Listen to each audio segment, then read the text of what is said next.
This is MacroVoices, the free weekly financial podcast targeting professional finance, high net worth individuals, family offices, and other sophisticated investors. MacroVoices is all about the brightest minds in the world of finance and macroeconomics telling it like it is, bullish or bearish, no holds barred. Now, here are your hosts, Erik Townsend and Patrick Ceresna. MacroVoices episode 395 was produced on September 28, 2023. I'm Erik Townsend. Bloomberg's Simon White returns as this week's feature interview guest. We'll discuss the soft landing versus recession narratives, secular inflation, credit market risks, and much more. And I also have a big announcement to share with the MacroVoices community right after my interview with Simon and before Patrick's postgame chart deck. And I'm Patrick Ceresna with the Macro Scoreboard week over week as of the close of Wednesday, September 27, 2023. The S&P 500 December futures were down 301 basis points, closing at 43.13. Decisive selling continues in the post-FOMC period. We will take a closer look at that chart and the key technical levels to watch in the post-game segment. The U.S. dollar index up 115 basis points, closing to 106.65, a breakout to new 2023 highs. The November WTI crude oil contract up 448 basis points to 93.68. That's a breakout as well to new 2023 highs. We'll take a look at that chart, and Erik will have the EIA inventory data in that post-game. The December gold contract down 386 basis points to 1891. It's a breakdown now of all the previous summer lows. Copper down 345 basis points to 364, and also now trading back down to its 2023 lows. Uranium up 605 basis points to $71. Uranium continues to build to new multi-year highs. 10-year Treasury yield up 20 basis points, closing at 461 points. A material breakout in yields pushing many bonds below their 2022 lows as relentless selling continues. The key news to watch this week is the U.S. Core PCE Price Index and consumer sentiment. And next week we have the ISM Manufacturing and Services PMIs and the much anticipated jobs numbers. This week's feature interview guest is Bloomberg's macro strategist, Simon White. Erik, why did we invite Simon back as a guest this week? Well, Patrick, Simon is a solid macro guy. He's a co-founder of Variant Perception. He's been featured on this program before, very well respected. And I think it's perfect timing to get him back on because something I want to do, not just with Simon, although we'll start with him this week, but with other guests who have strong views on secular inflation, in both directions. I want to get them to comment on something that's really been perplexing me, which is, I'm very much a secular inflationist, but I listen to really smart people like Alex Garevich talking about an extreme opposite event. And I think, okay, I ought to at least hedge against that outcome that, potentially could be going against almost all of my trades. I don't know how to hedge against that kind of situation. I think you've got to get this secular inflation call right in order to do anything other than very long-term buy and hold investing. And I don't think this is the right decade to do that in either. So but the question I'm really starting to think about for my own investing is, what do I do to just hedge the scenario where I might have this inflation call completely backwards? And I'll certainly begin by asking Simon to weigh in on that in this week's interview. Well, Erik's interview with Simon White is coming up as MacroVoices continues right here at MacroVoices.com.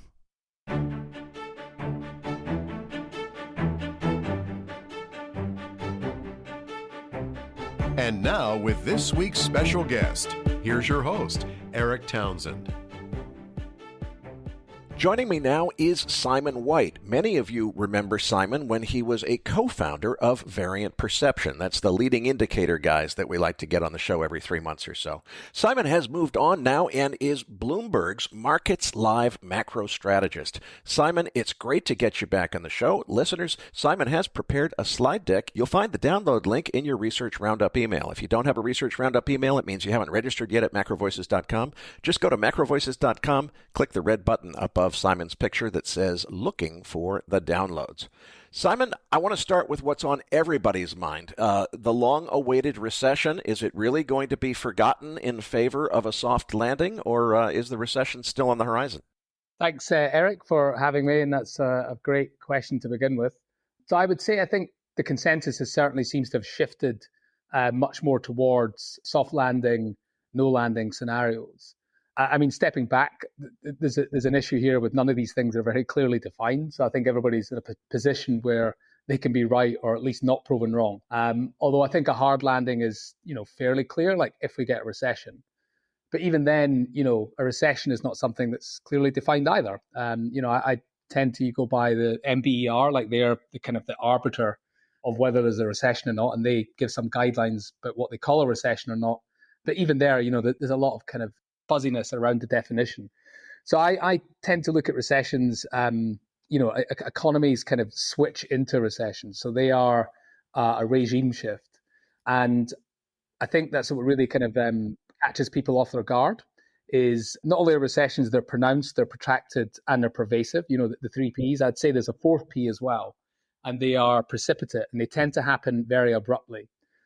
So that's what I've tried to show in the chart on slide 2, the right-hand chart. And they tend to happen when you get interactions between hard and soft data. So soft data is your market data and survey data, things like ISM and consumer confidence. And hard data, things like industrial production, retail sales, etc. And when these two tend to operate off each other and they generate a feedback loop, and past a certain threshold, they hit a cascading point, and that tends to be when you get recessions. And what's kind of interesting about the chart is you'll see that there's a number of times when you have a stress in the soft data, but you don't get a stress in the hard data, and you don't get a recession.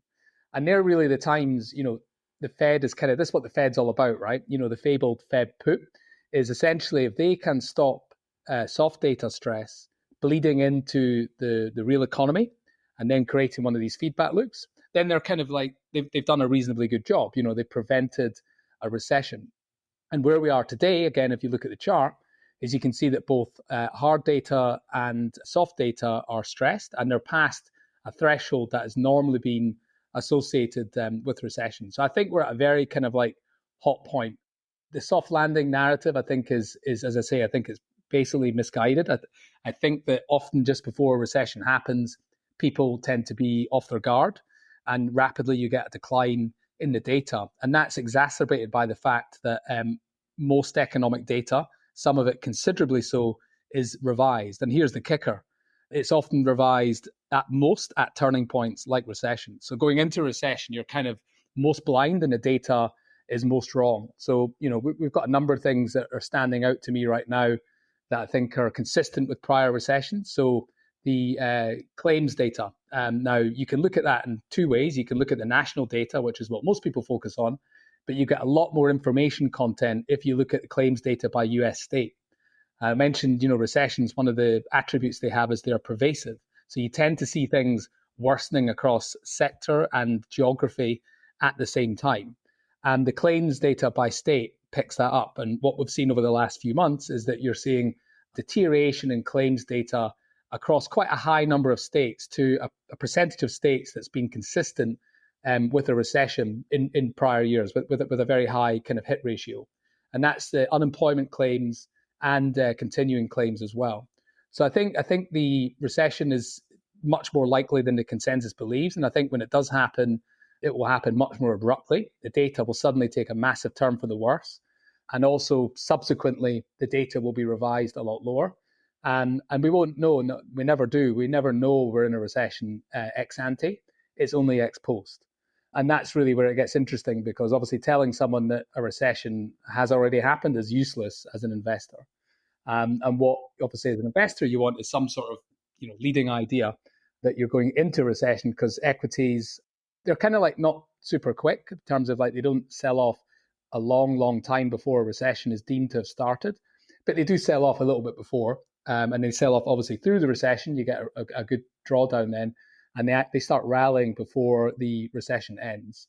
So if you look at the way equities are behaving right now in the median sort of around recessions, or sort of median after a bear market, so the bear market that we've not quite left, depending on how you define it, but we've certainly not made a new high back in January 2022, right now markets are behaving in a way that's consistent that this is a bear market that's not going to be followed by a recession. So it's clearly not yet priced. And complicating the issue as well, and something maybe we'll get into later on, is I don't think this will be a normal recession. Certainly not the garden variety recession that most investors will be used to, because I think this recession is going to be accompanied by elevated inflation. And that really kind of complicates matters and changes what people are perhaps expecting going into a recession. Simon, we recorded this segment mid-session on Tuesday when the S&P was trading around 4,330 on the December futures contract. Tell me about how you see this market. Is the sell-off that we've seen for the last couple of weeks, I guess I think of this as a lot of us saw the recession coming, or we're telling ourselves we saw it coming, but then we saw this bear market rally continue well beyond the 61.8% fib retracement, all the way up to 46-something before it seems to have topped. Was that a top? Are we seeing the beginning of the market discounting this recession? Is it time to short this market? How should we interpret this weakness? We've been under all the short-term moving averages for more than a week now. So this has been something that's keeping me awake for the last few weeks, because there's a huge amount of going on right here. We have the recession risk, which has been ongoing. And as I say, it's not clear until after the fact that you are actually going into recession. As I say, there's a number of things that I look at that are consistent with a recession beginning in the very near future. So there's potentially something like that has been sniffed out by the market. But we haven't really had, we had the JOLTS numbers that surprised the downside a few weeks ago. We've had the fact has been noted that payrolls has consistently been revised down this year.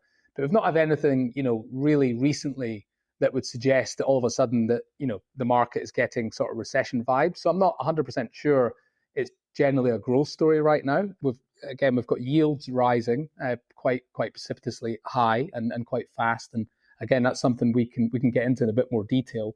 And if you look at breadth, I think some of the breadth indicators are showing signs of deterioration. They're not like red alert alarm bells level, but they are giving signs that you kind of want to be tactically negative right here. But complicating this issue is on a sort of more medium-term basis, and I looked at this back in March and April, is liquidity is still very supportive for risk assets.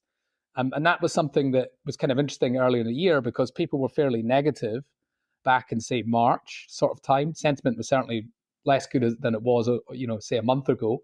But excess liquidity, which I think is one of the better measures of liquidity to look at, and I define that as a difference between real money growth and economic growth, started to turn up.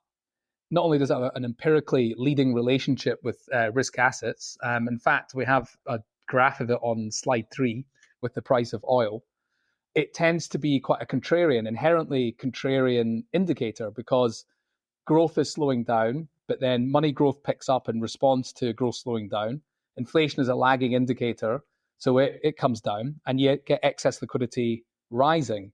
And that excess liquidity, money growth is created by banks and it's created by central banks. And what isn't used up by the needs of the real economy is essentially excess and tends to find its way into risk assets. So I think that was a real key thing that indicator, that liquidity started to turn up back in March. And I think that's one of the reasons why, markets like oil and stocks had been rallying, for most of the past 3 to 6 months. So on a medium-term basis, that hasn't turned back down. Excess liquidity is still rising and it hasn't turned back down. I have some reasons to believe maybe in the next 3 months or so, it may start to turn back down, but it isn't turning back down now. So you kind of got to be strategically still on a medium term positive on equities, but on a longer term, even longer term basis, structurally, I think that's very interesting because I think there's a number of things that people have not really priced in yet. We'll touch upon inflation in a second, but I really think that's a huge game changer for a whole number of things, not least probably one of the most important ratios in finance, which is the stock bond ratio. And I think that's really going to sort of play havoc with asset allocation over the next few years. Well, you read my mind when you said inflation comes next. I definitely want to talk about this because, boy, I think that we clearly agree that a secular inflation is likely to return. Something I've learned, though, is I think that, but a lot of the people who also think that think it for completely different reasons. So I'd like to focus on why specifically you think there's going to be a return of inflation. Is that a secular inflation? Is it going to be with us many years? And what are the drivers? So I think you have to stand back, quite a long way at first. In terms of over the last few years, I think a lot of people have not maybe fully understood really why we're getting inflation in the first place. I mean, the classic excuses, if you like, are the pandemic and Ukraine. But I really think they're more proximate reasons rather than the remote reasons. I think the remote reason behind pretty much every inflation, historical inflation that we've seen, is the central bank monetization of large fiscal deficits. And that was something that was already in place, even before the pandemic. So governments, essentially central banks, had kind of run out of road. So traditional monetary policy had really been losing traction. There was a flirtation with MMT-like policies. And, you don't get inflation if central banks create money, but no one's really there to spend it. And you can't make the private sector spend it. You can lead a horse to water, but you can't make it drink. All we had was asset inflation. We never really got any consumer inflation. But in the lead up to 2020, 2018, 2019, you start to see this rise in, fiscal spending, and you still had these massive central bank balance sheets. And that really, when you had the supply and demand problems that came out of the pandemic, and then they were exacerbated by Ukraine, they were to some extent, bad luck. I mean, I think they would have always created some sort of inflation, but I don't think they would have had the same traction as they otherwise would have. And the analogy, again, is the late 60s, early 70s. Now, again, everybody blames inflation of the 70s on, Nixon closing the gold window, the Arab oil embargo in the 70s, the end of the 70s, you had the Iranian Revolution.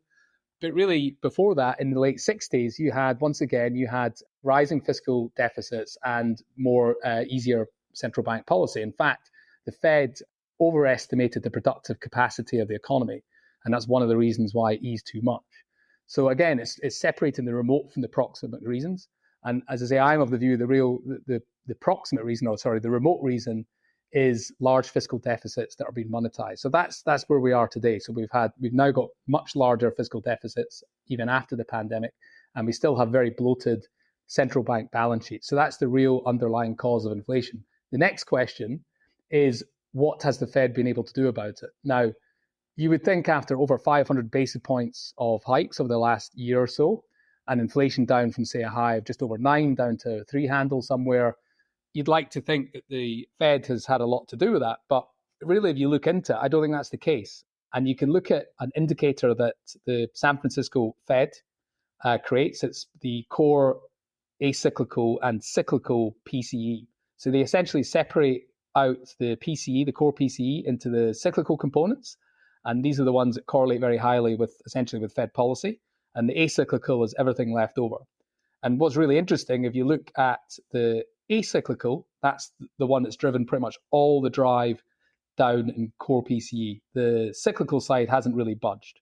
So the Fed has really had no direct impact on inflation. And another way to see that, how does the Fed normally get inflation down? It does so through the vector of the labor market.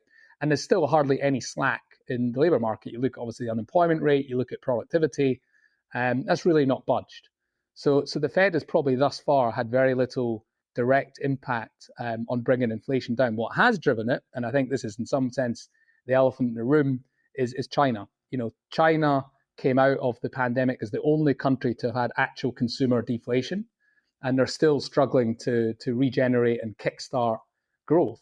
If you look at that acyclical core component, it correlates very highly with China PPI. And in fact, you can see on slide 4 a direct relationship with US CPI and China PPI. And China PPI, okay, it's been in the doldrums. China is having a real struggle bringing its economy back to revive its economy. But it's beginning to have, very small kind of traction. So you're beginning to see PPIs beginning to pick up. And, they don't have the tolerance really to allow their economy to remain in the doldrums for so long. So you are going to see inflation return in China. That inflation is going to feed into global inflation.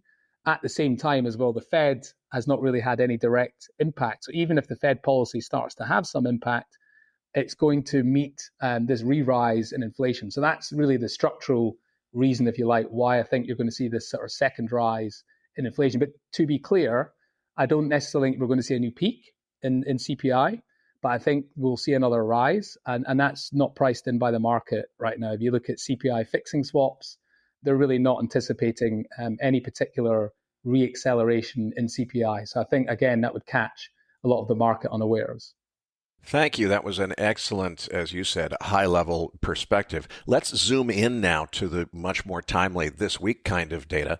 We've got a couple of things going on. A breakout, or I don't want to call it a breakout, a move above 105 on the dollar index. 105 has been an important technical level in this market, so I see that as significant. But I think you also mentioned gold at some point in there. We see gold on Tuesday this week, as we're speaking, breaking down pretty decisively below its 200-day moving average on the continuation chart. Hasn't quite gotten down to the point of the lows we had back in June and July, but it's pretty darn close. Looks like it might be headed there. What are these things telling you, and how do they play into this inflation story? Well, I think that the dollar is really been key here for a number of reasons. And this gets back again to how you look at the markets and how you really look at stuff on a data-driven perspective. So that one of the best leading indicators for the dollar is the real yield curve. So there's a huge amount of focus, as I'm sure you're aware, Erik, on the yield curve.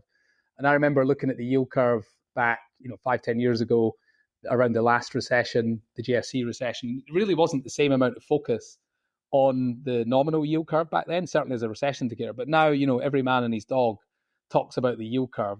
And the problem, of course, is that there's such a long variance between the time between when it inverts and when you actually get recession for it to be of much use. What I think is hugely more useful, especially again when we're in an elevated inflation environment, is the real yield curve.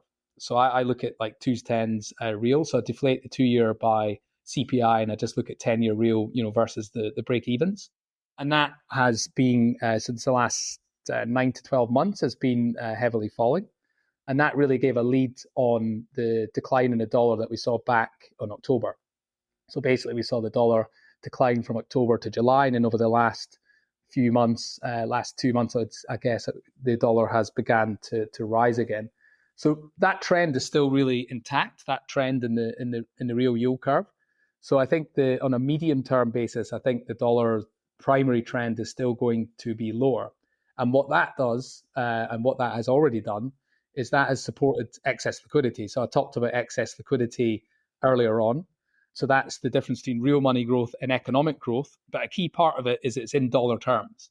So you look at it for the G10. So you look at the G10 money growth and you put everything in dollars. So when the dollar weakens, that gives a boost to excess liquidity. So that's one of the reasons why excess liquidity began to rise, along with the fall in inflation and the stopping and the falling in money growth. So that then points to excess liquidity remaining supported, perhaps into late this year into early next year, which ceteris paribus should keep risk assets supported. When it comes to gold, gold's kind of been interesting. I think in some sense it could have already fallen a lot more than it would normally, given the sort of rise in real yields that we've had. So I wonder if that's some sort of catch up that we're seeing. But overall, again, in this sort of environment, in an elevated inflation environment, especially an environment where the stock bond correlation is positive, and I was looking at this just the other day there, gold is generally in a very good spot. Gold tends to perform well in these environments. So unfortunately, it has the high volatility attached to it. And as I say, right now, it's selling off and it's feeling some of the heat. But again, it happened in the GFC. It was painful to hold. Right? Sometimes when you need something like gold to perform, it doesn't quite do what you want to do. But if you are a longer term holder, I think it is something that will ultimately do what it's supposed to do, which is not only be an inflation hedge, which is kind of only part of it. I think that's overly simplistic when it comes to gold, but really an insurance just against any financial upheaval.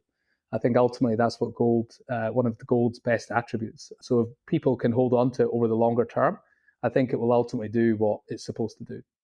Simon, I couldn't agree with you more, and I think your views on secular inflation are extremely consistent with my own. But our job as investors is to consider the possibility that we might be wrong. So when I think about someone like Alex Gurevich telling our listeners he sees a nearly opposite scenario where he thinks that we're headed toward deeply negative interest rates and, really heavy deflationary recession, if not depression, is what Alex sees on the horizon.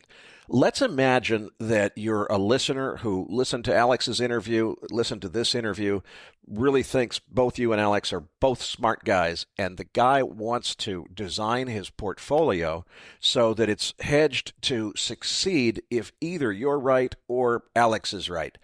I don't know how to design that portfolio. Is it possible? Is there a way to get this secular inflation call wrong and still be successful in the market? I think it's a very good question. And by that, I also mean very tricky question because, I've thought a huge amount about inflation and, whether you're wrong. I think the key thing to say is if you get inflation correct, I think a lot of other things fall into place. In the environment leading up to when inflation began to become elevated, in 2020, 21, we didn't have to really think about inflation, right? It was kind of like it was the so-called nice decades, the non-inflationary continuous expansion. And all, as I mentioned before, kind of rules of thumb that people kind of relied upon, like, stocks and bonds being negatively correlated, financial assets being basically the only game in town, taking on leverage didn't really matter to some extent how much leverage you took on because rates were going to remain low. All these things didn't matter when inflation was kind of low and stable, but now it's not. It really is a huge game changer.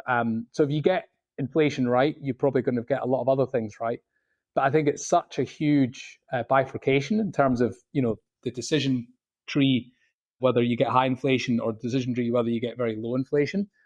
It's difficult to conceive of something that's going to work in both of these, extremely different worlds, if not universes. So the usual thing would be, if you are going for, say, an inflation hedge, find something that if you're wrong, obviously you want stuff that's highly convex and things that have very, low negative carry that you can hold on. Now, I've not looked at this recently, but I remember going into this inflation back in 2020 time, one thing I was looking at was paying long-dated payer swaptions. And the beauty of that trade, if you thought there was going to be inflation, rates were super low. The curve, was very kind of flat. Rate volatility was also low. And the cost of putting that position on, because everything was, kind of flat, was tiny. So even if you were wrong, your bleed was minimal.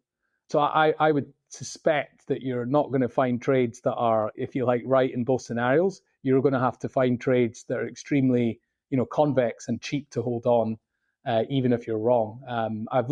Given my view, I've looked more closely at inflationary ones, but I'm sure you'll be able to find ones that would also work in a deflationary world. I will say one thing though. I think it's not really factored in and appreciated. I think people are still playing off the old recession playbook, which is you sell stocks and you buy bonds.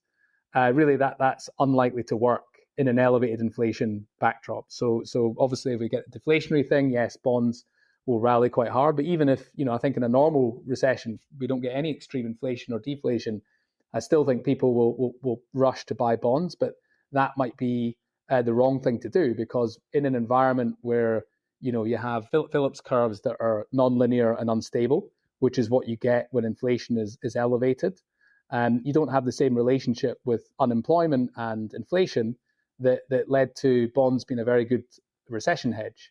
So instead, what happens this time is we get a growth shock that comes with inflation, and you can get stocks and bonds selling off together. So I think there's lots of trades that people are expecting, or investment rules of thumb people are expecting they're going to be as normal, but I just don't think that they are correctly priced in, partly through recency bias, but also partly, I imagine as well, through institutional constraints, because if you can't really hold any financial assets, there's not really much left. They're such a huge part of the investment landscape. Last time I looked, I'm sure it's roughly 90% financial assets and say 10% commodities when it comes to market traded stuff. So you really don't really have anywhere to go. So I don't know where that's going to lead, but I just don't think this market is even remotely prepared for inflation that's going to reaccelerate. and remain for a long time. Simon, another theme that I've heard from some of our expert guests is that we should be watching for a credit event. People have said if you want to know where the shoe is going to drop on the next big leg down in the bear market, it's going to be after some kind of credit event hits the tape. Is that what you're alluding to on page 5? Well, I think credit is something that's extremely interesting because it's not really behaving in a way that it has done in normal cycles. So normally, again, if you're very data driven and you follow leading indicators, one of the best leading indicators over the last 20 years has been credit spreads, especially high yield credit spreads. But if you look at a number of indicators, it tells me that the credit market is, the credit cycle is deteriorating. So, we've seen banks, for instance, are tightening lending standards. Demand for loans are falling. Charge-off rates for loans are rising.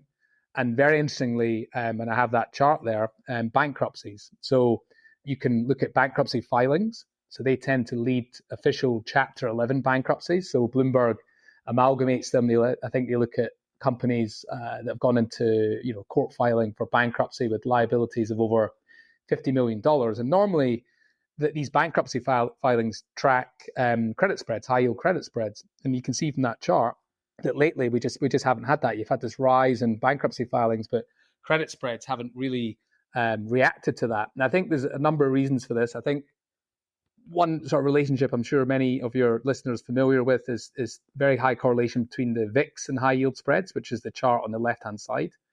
And that's for a number of reasons. Well, one reason really is just about the capital structure. So really the equity is kind of the sliver of capital between assets and liabilities. So that when you get cash flows become stressed, the equity tends to have to bear the brunt of the stress. So it tends to be very volatile, and high yield is not far above equity in the capital structure. So you tend to see a very similar relationship between the two. But interestingly, there's an even more direct input here. And VIX, low VIX, I think is one of the reasons why credit spreads are preternaturally looking low and not necessarily, or probably not at all, reflective of what's really happening. And that's the so-called Merton distance to default model. And that model basically people use to help model credit spreads. And you assume the equity is a perpetual call option on the solvency of a firm. And then you use Black-Scholes essentially to back out, the volatility of the asset, which is unobservable. But one of the inputs is the VIX or something similar to it. And because the VIX has been very low, and that VIX has been driven low by, I would say, two main reasons. One, is implied correlations have been very low. And the reason for that is most likely due to, the very narrowness of the rally that we've had this year, the AI-driven rally, the so-called Magnificent Seven. And the second thing I would say is probably a large part to do with, option speculation. So I think gamma hedging has repressed volatility as well. And that's probably been exacerbated to some extent by, 0 days to expiry options. So these things have driven, the VIX lower, and I think that's impacted into credit spreads. But I therefore don't think they're a particularly good barometer now of what's actually happening. And I think that's been further obscured by the private credit markets. So the private credit markets now, a huge, $1.5 trillion, things like leveraged loans and NAV loans and things like that. But because it's, essentially off market, I think it's obscuring price discovery. So the normal kind of sequencing that you would get in terms of like loans going bad and then the market being generally aware of that and that being reflected in credit spreads, I think that's been massively delayed and distorted. So really credit spreads are probably not really telling us what's actually happening, under the surface. And that would be another reason why, I mentioned earlier, recessions can happen quite quickly. I think in this cycle, all of a sudden, if we discover credit is significantly worse, or say we get a sudden rise in the VIX and that feeds into credit spreads, all of a sudden things suddenly look very, very bad. And credit spreads themselves are probably one of the kind of the strongest vectors, if you like, between the real economy and between markets. So when credit spreads widen, they're very quick to generate one of these feedback loops. So I think as a risk goes for, say, a recession, which I think is more likely right now to be mild. But if I had to say what a risk factor was that the recession could be more serious than that, that could be credit markets suddenly deteriorating to reflect the true underlying fundamentals.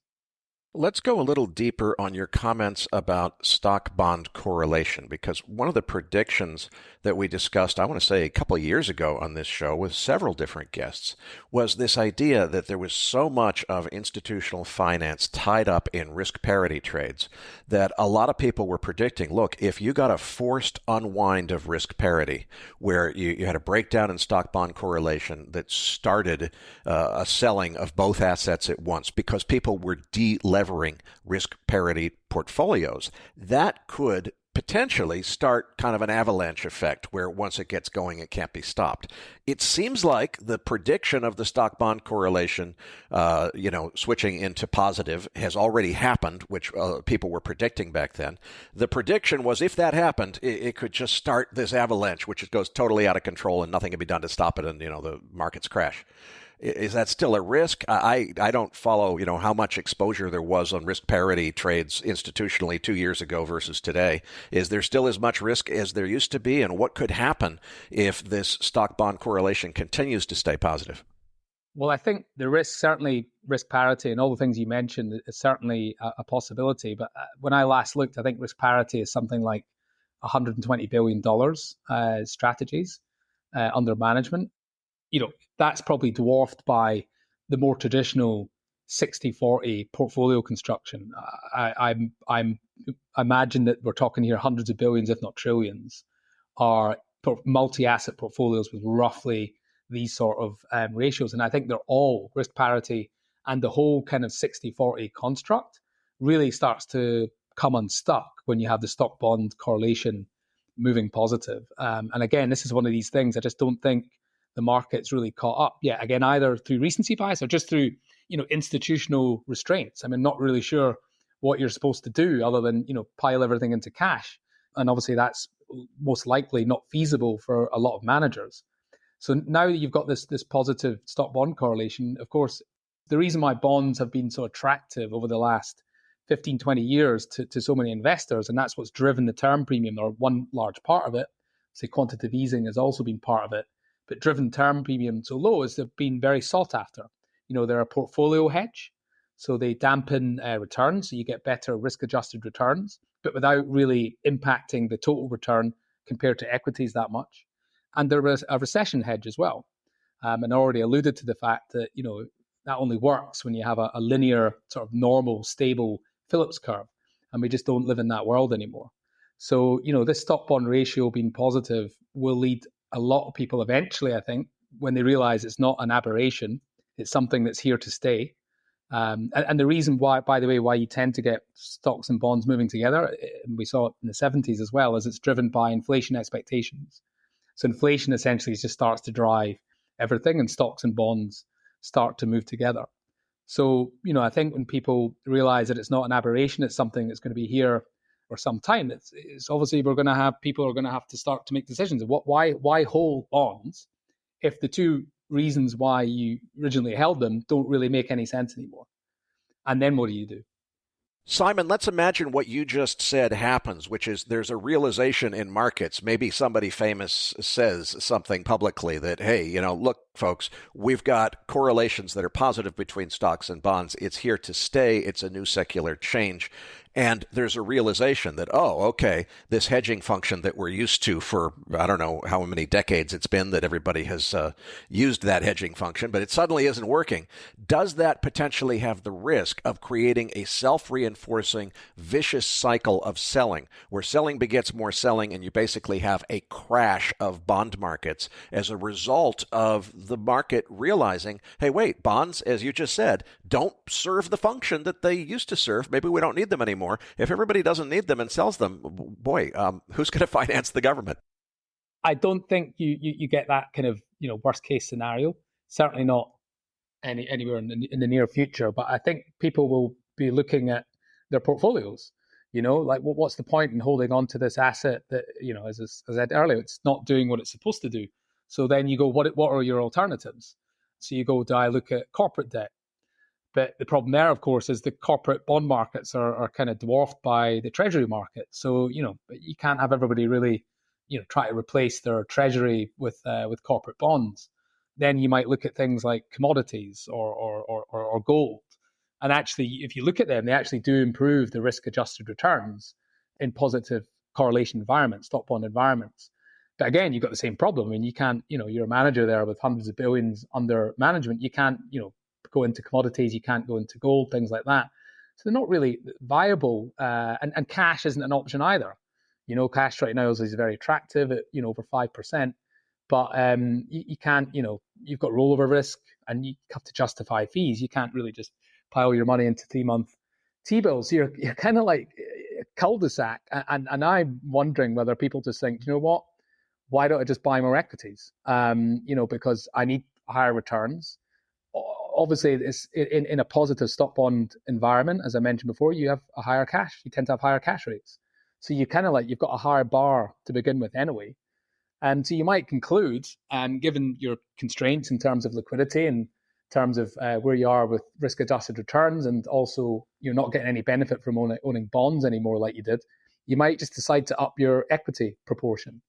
And that might make sense, again, from an individual sense, but does that really make sense, or is that good for the market as a whole? I mean, I don't think so. You have much higher concentration risk, but if you've got no viable hedge, no real alternative that's really ticking all the boxes, then it might be something that happens. You just have this environment where people are we're back to TINA essentially, but TINA with a vengeance, and people just think there's nothing else they can do apart from buying more equity. So I don't think you get the crash in that way.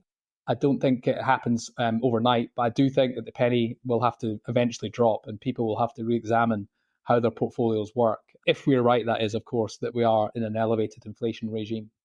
Simon, I can't thank you enough for a terrific interview, but before I let you go, please tell our listeners, because they're used to thinking of you as a variant perception guy, you're now Bloomberg's Markets Live macro strategist. What exactly does that mean? I think you write a blog. Where can people find that? And tell us more about how they can follow your work. Yeah, sure. So the Markets Live, it's not just the blog I write. So we have a whole group of people at Bloomberg around the world. So it's a blog that people write about, very markets focused. And it's 24 hours a day, all through the week. And on top of that, I also have a column that's twice a week called Macroscope. And there I cover, a lot of the same stuff that I will cover in the blog. But it's a very kind of stand back, try and see the wood for the trees, broad kind of macro outlook. Patrick Ceresna and I will be back, and Nick Galarnik is back from vacation as MacroVoices continues right here at MacroVoices.com.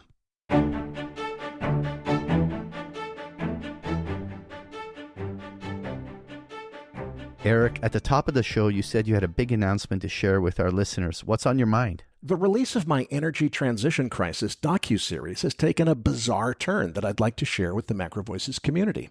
I began this project intending that the low-budget YouTube version that I just released at energytransitioncrisis.com, that was supposed to be the dry run, and if the message got traction, well, then maybe I'd make a more substantial investment and or solicit co-investors to make a proper broadcast-quality documentary series for the streaming services, which would probably keep me busy for a couple more years.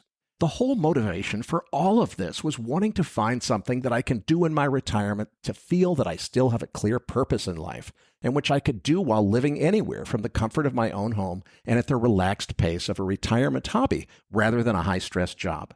Ironically, it was my reaction to my own words in my own docuseries that inspired me in a completely unexpected way. In the first episode, I make the accusation that the politicians and COP conference figureheads are not even engaged in solving this problem of energy transition. They're only engaged in talking about this problem in order to get more votes. Hearing myself say those words woke me up to my own hypocrisy. I'm immensely passionate about this cause. I'm a seasoned, accomplished entrepreneur with a proven track record of knowing how to make things happen and get things done. And I have a crystal clear vision of exactly how a sovereign nation, with the goal of becoming a leader in nuclear energy, could literally leapfrog the rest of the nuclear industry by acquiring the most exciting advanced nuclear startups that are presently unable to get funding because there is no regulatory jurisdiction on the planet ready to deal with their advanced designs. The key to this is that it's what I believe is suppressing valuations of those companies.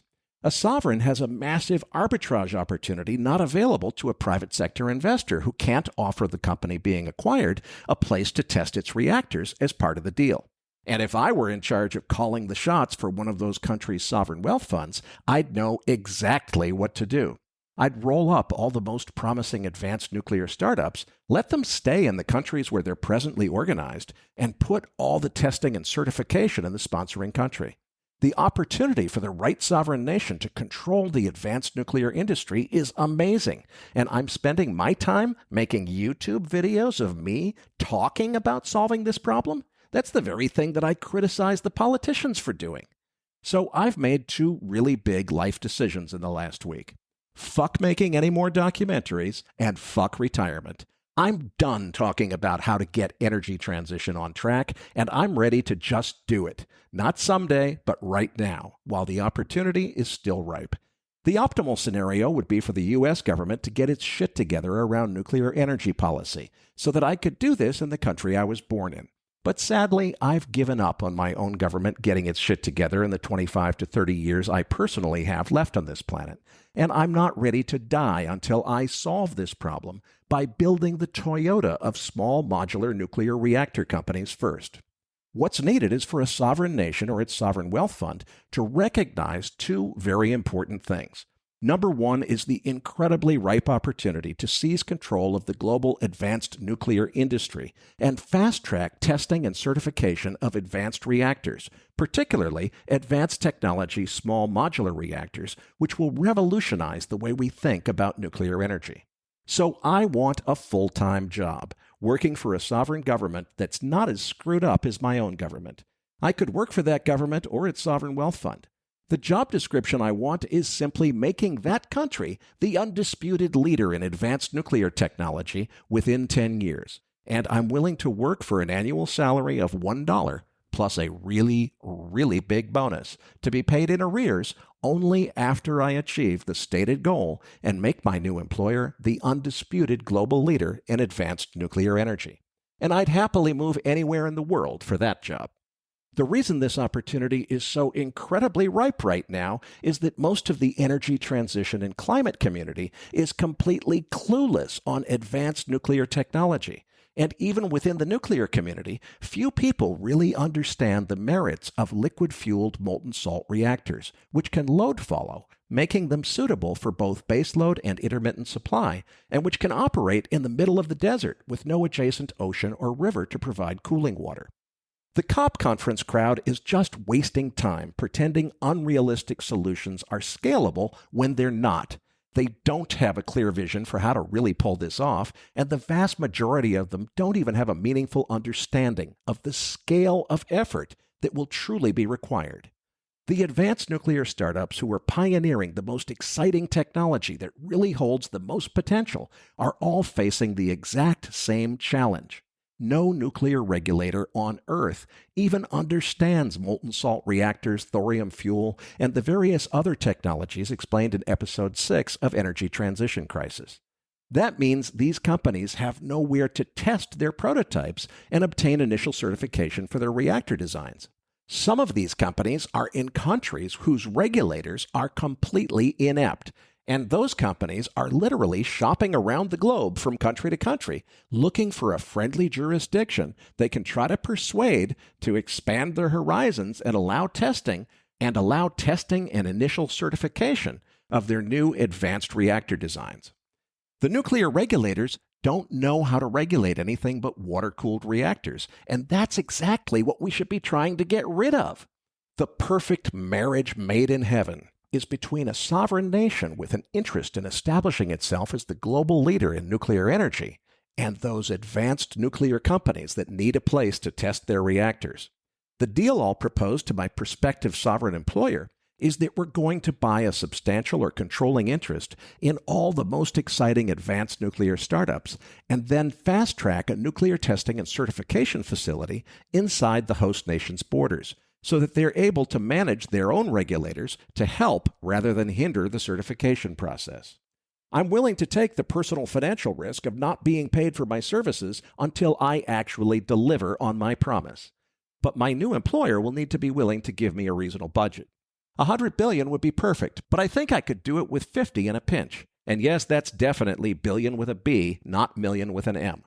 I don't want to run an investment fund to generate alpha for limited partners ever again. Been there, done that, got the t-shirt, not interested. What I do want to run is an acquisition fund, mandated to acquire the companies needed to make the sponsoring nation an undisputed global leader in advanced nuclear within a decade. That's the mandate I'm looking for. I know exactly what needs to be done. I know which companies need to be acquired or controlled through a majority investment stake, and I already have product lines in my head that will evolve from rolling up those companies. The first product will be the Honda Civic of SMRs, a pressurized water design that will easily trump NuScale's not-so-small, not-so-modular approach and be able to compete with NuScale and others for SMR market share early in this game. There are several more products after that, starting with a molten salt, thorium liquid-fueled, load-following SMR, which will become the Toyota Corolla of SMRs and which we'll manufacture at least 50,000 units of in the first decade of production. And by the way, those 50,000 SMRs will replace every single watt of electricity that we get from coal today worldwide. I'm debating whether I want to be the manager of the acquisition fund or the CEO of the roll-up that acquires the best advanced nuclear startups, but either way, I'm quite certain that I know exactly how to establish my next employer as the global leader in advanced nuclear technology. And I'm passionate about being the guy to pull this off. And to be clear, I don't pretend to be an expert on all the nuclear technology itself. It's a subject I've only been studying for less than a year. What I do have is a crystal clear vision as an entrepreneur of exactly what needs to happen, which companies I need to acquire, roll up, and reorganize in order to achieve the vision presented in episodes 7 and 8 of Energy Transition Crisis. And I believe in the power of the podcast. So I'm laying out what's on my mind in hopes that someone in our audience has the ear of someone who knows someone. I'd really love to pitch these ideas in person to anyone willing to listen who's legitimately in a senior enough position in a sovereign government or sovereign wealth fund to make what I'm talking about actually happen. Advanced nuclear is going to save humanity from the coming global energy crisis that will begin in the mid-2020s and which will continue until we get nuclear back on track. Controlling that industry will assure my new employer of being a global leader in energy for many decades to come. The most obvious candidates are the Arab nations because they have the oil-derived wealth to be able to do what I'm talking about, and they have a very strong incentive to secure their position in the energy industry well beyond the age of oil. But frankly, I'm open to working with any country that's ready to throw out the bureaucratic bullshit that defines most governments in the West and actually make things happen in the here and now. Right now, a grand total of just 436 nuclear reactors are operating in 32 countries worldwide. To achieve energy transition and break our addiction to fossil fuels using SMRs alone, we'd need to build 180,000 Generation 4 SMRs by 2050. All the details of why so many are in my docuseries. And to be clear, I'm not talking about small community reactors, which frankly is a dumb idea in my opinion, despite its immense popularity. We need gigawatt power plants to solve our fossil fuels addiction, not megawatt power plants. The reasons it's better to build a gigawatt power plant using 24 SMRs all sitting in the same building and ganged together, rather than using a single very large reactor such as a Westinghouse AP1000, may not be obvious at first, but they're all explained in Episode 7 of Energy Transition Crisis. It's all about maximizing the use of assembly line manufacturing to achieve economies of scale and quality control that could never be possible in bespoke construction. And it also eliminates the need to build and later demolish the building containing those SMRs under low-level nuclear waste rules. All that's needed is a sovereign nation that's serious about being a global leader in energy well beyond the age of oil to step up to the plate. I know exactly how to make it happen, but I'm going to need a big budget to pull this off. I'll be in Dubai for the next couple of weeks, and I'm looking for media opportunities while I'm in town, because starting today, my full-time job is looking for the full-time job I just described. One of our listeners was kind enough to broker a talk radio interview I'll be doing on Wednesday, October 4th at 7:50 a.m. Dubai time on Dubai Eye Business Breakfast. And I'd love to find other business media opportunities before October 15th, my departure date. I'm done making documentaries. I want to implement the plan I already laid out in episode 7 of the docuseries I just released and solve this problem for humanity once and for all. It will keep me busy for the rest of my life, and I look forward to the challenge. I already got retirement out of the way when I screwed off on a yacht for a few years after selling my software company in '98. I'm ready to go back to work, and I'm ready to get this done. I know exactly how to create the advanced nuclear SMR company that will truly solve energy transition, and I'm ready to do this as soon as I can find a partner nation with leadership that's ready to actually get this done. And no, I won't be staying in Dubai for the COP conference in November. I'm interested in actually solving this problem. COP is for people who just want to virtue signal that they're talking about solving this problem, and that's not my cup of tea. Thanks for listening to my sales pitch, folks. And if anyone listening has the ear of anyone senior enough in any sovereign government or sovereign wealth fund to be able to negotiate the size deal I'm talking about, I would very much appreciate an introduction. You can email me via info@macrovoices.com. Nick Galarnik is back from vacation, and Patrick, Nick, and I will be back with our post-game segment right after this message.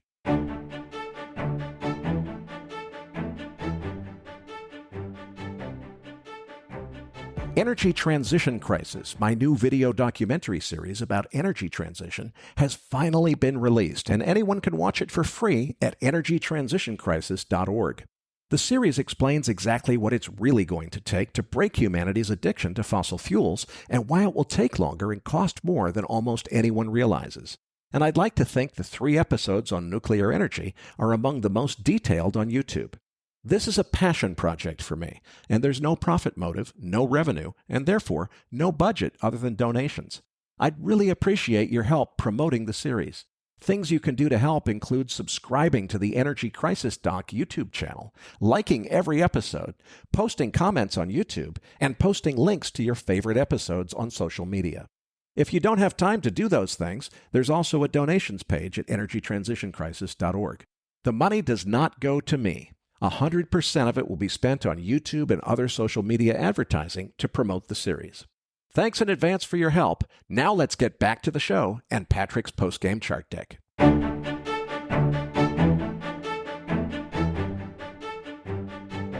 Now, back to your hosts, Erik Townsend and Patrick Ceresna.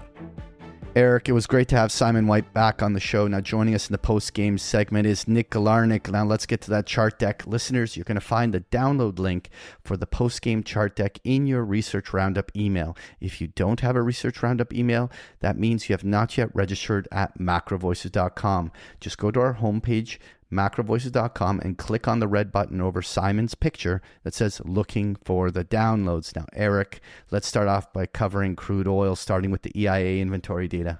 EIA printed a drawdown of 2.2 million barrels of crude oil nationally, and that's in addition to another 0.3 million barrels that was drawn down out of the Strategic Petroleum Reserve. Now, I know what you're thinking. Wait a minute, that must be backwards because the Biden administration promised us they'd be refilling the Strategic Petroleum Reserve right about now.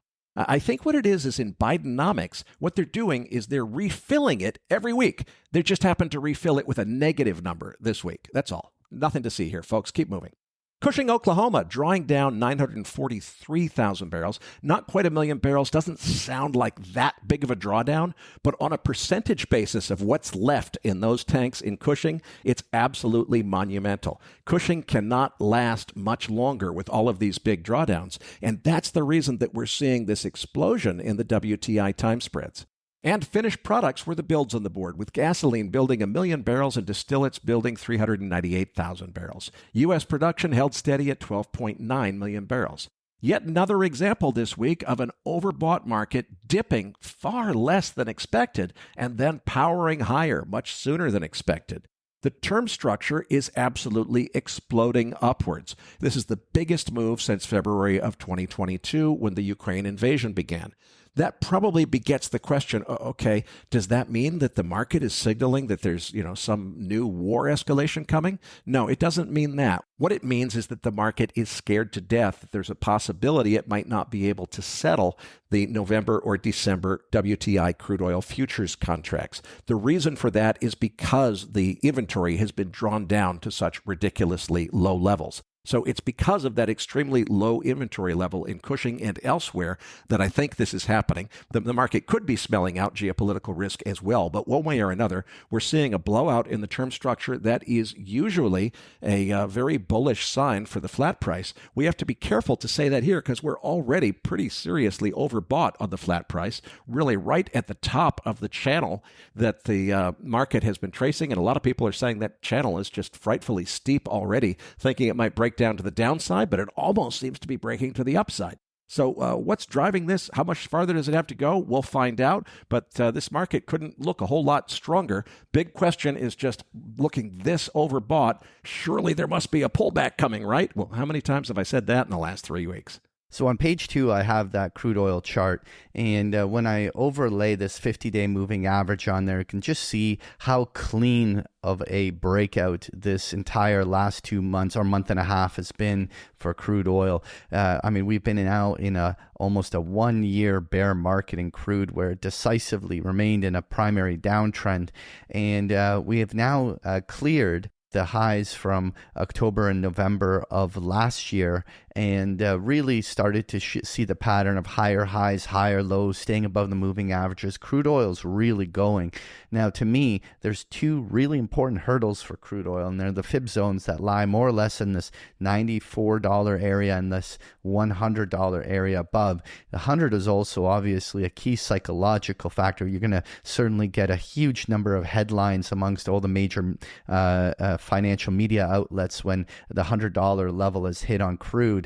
I think both of them are reasonable targets here as the momentum in crude simply has not given out. The bigger question in my mind is that really bull scenario, that one where Goldman Sachs just came out with a $150 target.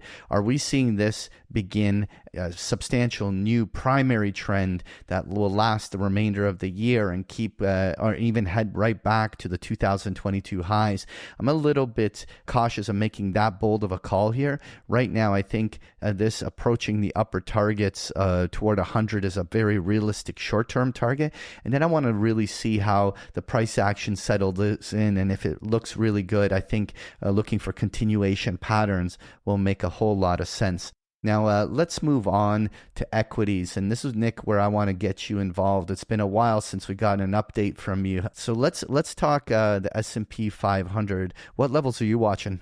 Spot price right now is approximately 42.80 on SPX. We have a call wall above at 43.50 and a put wall far below at 4,200.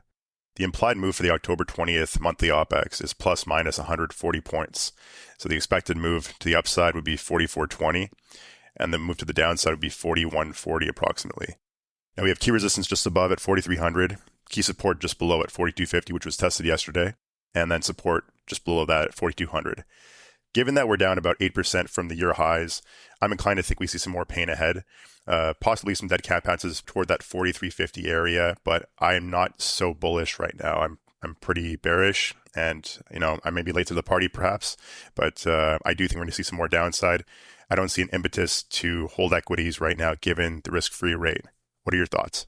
Well, you know what? I agree with you in the sense that I think the highs of the year are likely in. Obviously, with only 1 quarter left, it would take a lot of bullish conditions for us to be clearing those 4,600, 4,700 highs that were put in the summer. But the bigger question is if and when are we going to see bigger downside? I think what's going to be really interesting is we have that JP Morgan whale with that collar rolling off at the end of this week. And right now, that 4,200 strike where a lot of the open interest is on there has been acting like a bit of a magnet. The bigger question for me is, will that cause the reflexive rally? And while you were talking 43.50, I think we can easily have 100 to 150 point rally that basically is just unwinding this incredibly short-term oversold market. But like you were suggesting, I think all rallies will be easy to fade. I think that at this point, short-term rallies should be sold, and I think that's going to be the trend moving forward. Nonetheless, Nick, let's talk the NASDAQ. Obviously, the relative strength of the Mag 7 have held this up better than other charts. What's your thoughts, and what are the levels you're watching? Spot price right now in Qs is about 356. We have a call wall above at 370 and a put wall just below at 350. Key resistance above is at 370 and then 380, and then key support just below at 350. The implied move for the October 20th OPEX is plus minus 16 points, which puts our upper expected move at 372 and our lower expected move at 340. Again, I'm pretty bearish right now because I'm looking at names like Amazon and Microsoft, which are breaking down to new lows. Microsoft right now is below its 3-month low. Amazon is testing lows, recent lows. And then you have Apple as well, which is breaking to new lows as well. So seeing the big names fade down doesn't give me much confidence in broad markets, because right now 7 names account for about 50% of the gains we've seen in the markets over the past year, whereas the remaining 493 in the S&P have accounted for about 5%. So without those big names rising up, it's hard to see a push upward. And again, you said previously that you see a rally perhaps, and I do see that we may have some of these dead cat bounce pops where we pop 100, 150 points over the course of a few days. That's indicative of what happens during a higher volatility market. Well, speaking of volatility, I think that's exactly what we need to talk about. Earlier, Simon White was talking about dispersion in returns as being a contributor to keeping vol conditions pretty low. I suspect another contribution to that has to be a lot of the short gamma overwriting that's occurring by a lot of participants who see only limited upside potential, keeping an ample supply of that short gamma up there. And the thing is that I think has suppressed volatility. To me, I find it really surprising that we're at these levels, because the last time we had a 300 plus point drop was during February-March sell-off, where obviously regional banks were under a lot of stress. I mean, we were seeing the VIX approaching 30 on the upper end. Here, I'm surprised that we have not seen the aggressive selling spur the animal spirits that are driving high volatility premiums. And it'll be really interesting to see, can we see a short-term swing bottom occur without a VIX printing above the 20 handle? To me, I'm seeing this as a strange divergence in the market, but I'll tell you, in order for us to see the end of this swing trade sell cycle, even if there'll be dead cat bounces, I think we need a little bit of more of a spike in vol premiums as there's going to be a little bit more panic. I mean, the unwind of these vol targeting funds and other types of products, including right now, is where a lot of trend following methodologies will start to flip short on the downside of the market. And this is the kind of selling that spurs on margin calls. And so I think that you're bang on. We're going to see definitely failed rallies, but I think there's more to come. But what do you make of this VIX? So right now with the VIX at around 18 or so, we expect about 1.2% moves in broad markets each day. And what I'm looking at is that, I'm thinking about this in a broad sense, in that larger equity holders are not trying to offload their equities in one fell swoop so as to fire sale stock prices. And by doing so in a gradual manner, that suppresses volatility. Additionally, if people don't plan, and I mean, I want to say people, I mean market participants, if participants don't plan on holding equities longer term, the demand for hedges in the form of puts is also suppressed. So that can kind of keep volatility dampened as we decline in a gradual fashion. Like yesterday, for example, we're down about 1% at the lows, yet the VIX wasn't spiking too heavily, which is very, very surprising, right?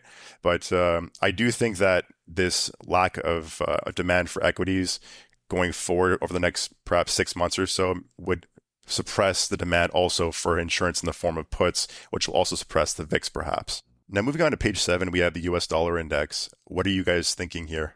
Well, guys, I'm getting concerned. Brent Johnson's scenario of a retest of 115 on the Dixie is looking more and more realistic every day. And as I look at this chart, it doesn't seem to me like there's any technical reason to doubt that possibility. And using just a very simplistic measured move analysis, it looks to me like a break above 115 should take the Dixie to 122 or so. Now, I don't profess to be expert enough to know the full details, but what I will say with strongest conviction is if the Dixie hits 122, a whole lot of other shit is going to break, starting with EM debt. And EM debt would just be the first domino to fall. I'm not making any prediction that the Dixie is going to get to 120. I really thought 115 was going to be it. But what I do predict is that if the Dixie moves over 120 and stays there, the longer it stays at those levels, the more EM defaults will develop contagion to other markets, and it won't be pretty.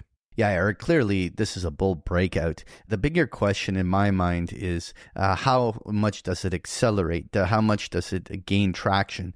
I mean, those previous highs on the US dollar yen near 150, 152 are certainly going to be an obstacle. But if we see, the US dollar clear those levels, at the same time, a euro that's breaking below this like 105 level, heading down towards parity, like if we see these types of feedback mechanisms get going, that could really accelerate the dollar, which would create its own feedback mechanism.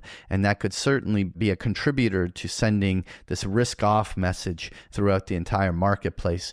To me, this is a very clear new bull trend in the dollar. We've clearly beat a lot of important hurdles. And to me, what will be the real test is going to see how traders behave during a short-term pullback. Like, let's say we have a quick drop on the dollar index towards 50-day moving average near 104. Will it be aggressively bought on dip? Will we see it work its way quickly right back to the previous highs? We're going to be watching that price action to really see whether or not this continues. But right now, it's very hard to take any position other than looking on for a little bit more strength in the dollar in the short-term period to come. Now on page 8, we have the gold futures chart. Erik, what are your thoughts here? Well, obviously, it's a bloodbath over the last few days, but this should come as no surprise to MacroVoices listeners. As we've been telling you for the last several weeks, there's good reason to think that rates will stay higher for longer and that the dollar might continue to strengthen as it has. We told you if that happened, gold would be in trouble. And if it broke its 200-day moving average to the downside, you could see a big acceleration as everyone panics at the same time. Well, that's exactly what's happened in the last few sessions. The good news is that if you do a comparison to the Dixie, the last time the Dixie was this high, the spot price of gold was much lower. And even using the contract chart, using the December contract chart rather than the continuation chart, Wednesday's price is still just barely above the March lows, when the Dixie peaked at a lower level than it closed on Wednesday. So the point is, despite the selling, gold has been more resilient than one might expect on a correlation basis. I remain steadfastly convinced that the trade of a lifetime is to go long gold with leverage the day before the Fed really and truly does reverse course and pivot dovishly. I still think that's quite a few months off, so I'm not expecting any new all-time highs this year. But I do expect that the bottom of this correction could come this year, and I hope I'm lucky enough to lever up there. When the Fed ultimately is forced to cut rates, gold is going to soar. But I don't think that's a 2023 story. I think it's next year.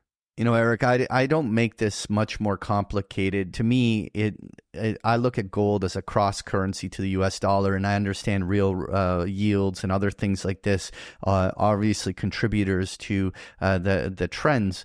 But to me, in a period where the US dollar strength is prevalent, then it's going to be a drag on gold prices, and that's what we're witnessing here. And at this moment, with this breakdown, while there's some short-term support lines in the next 50 or so dollars lower that could create a bounce or a reaction, I think that generally the time for gold to shine is going to be a little bit later in the year or even in the first quarter, once the market starts getting a hint that maybe an easing cycle might be actually sooner than everyone expects. But right now on the short term, with the dollar doing what it is, it's a lot more of the same. I don't think there's going to be a huge downside. I don't think that gold's going down to 1,600, but there's certainly no indication that a new bull trend or an accumulation cycle has begun. And so temporarily, you're going to have to stay underweight and hedged gold until the next buy signal gets underway. Nonetheless, Nick, I wanted to wrap up here with looking at three charts. I wanted to look at the copper chart on page 9. And what we continue to see is copper remains structurally weak. Lower highs, lower lows working its way down. This is in line with generally a global economy that is contracting and relatively weak. And while I remain big picture very bullish copper, on the very short term, this is a chart that typically would break down. And seeing copper go to 350 and even retesting the October of last year lows near 3.25 are entirely possible, especially if we see all broad assets in some sort of a risk-off cycle. But on page 10 is the single most bullish area of the market right now, which is uranium. And the U308 north of 70 on the upside. They're all clearing multi-year highs. And more importantly, this is almost becoming a parabolic rise on the upside. Now, I tend not to want to encourage people to be buying rips. I prefer buying dips. But this is a very hot market. And what I think is that when it does dip, it will probably be very short and fast. And it'll be really interesting to see how fast the bulls come right back in there and buy that dip. So uranium's just staying super bullish. Now, the final chart I wanted to look at was that 10-year U.S. Treasury yield. And while I was trying to be optimistic that the previous year highs were going to hold, it is clear that the bond market has some more selling to do. It's amazing that we're at 460 in this type of an environment. While will we see 5%? I mean, there's a chance that we can get to 470, 480, and this trend continues for several weeks. But my gut feeling is that we may not make it all the way to the 5% level. But clearly, that's speculation at this moment. I'm watching this closely to see where this peters out and where a potential bond bottom may start to form. Folks, if you enjoy Patrick's chart decks, you can get them every single day of the week with a free trial of Big Picture Trading. The details are on the last pages of the slide deck, or just go to bigpicturetrading.com. Patrick, tell them what they can expect to find in this week's Research Roundup. Well, in this week's Research Roundup, you're going to find the transcript for today's interview, as well as Simon White's slide deck and the chart book we just discussed here in the postgame, and a number of links to articles that we found really interesting. So you're going to find this and so much more in this week's Research Roundup. Well, that does it for this week's episode. We appreciate all the feedback and support we get from our listeners and are always looking for suggestions on how we can make this program even better. For those of our listeners that write or blog about the markets and would like to share that content with our listeners, send us an email at researchroundup@macrovoices.com and we will consider it for our weekly distributions. If you have not already, follow our main Twitter account @MacroVoices for all the most recent updates and releases. You can also follow Erik on Twitter @Erik S. Townsend. That is Erik spelled with a K. And follow Patrick @Patrick Ceresna. On behalf of Erik Townsend, Patrick Ceresna, and myself, thanks for listening, and see you all next week.